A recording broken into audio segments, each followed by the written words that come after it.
दुसऱ्या बँकेच्या एटीएमचा जर आपण वापर केला तर आपल्याला त्यासाठी शुल्क द्यावं लागणार आहे। दुसऱ्या बँकेच्या एटीएमचा वापर केल्यास आता आपल्याला 19 रुपये शुल्क द्यावं लागणार आहे आणि त्यामुळे तुमच्या एटीएम मधूनच यापुढे पैसे काढा असं आता सांगितलं जात आहे।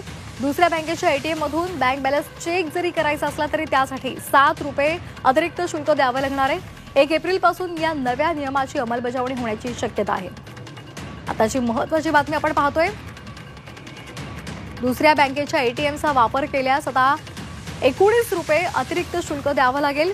त्यामुळे आपल्याच बँकेतून पैसे काढावे असं आवाहन केलं जात आहे। दुसऱ्या एटीएम मधून बँक बॅलन्स चेक केल्यास त्यासवर 7 रुपये चार्ज द्यावा लागणार आहे। 1 एप्रिल पासून या नव्या नियमाची अंमलबजावणी होण्याची शक्यता आहे।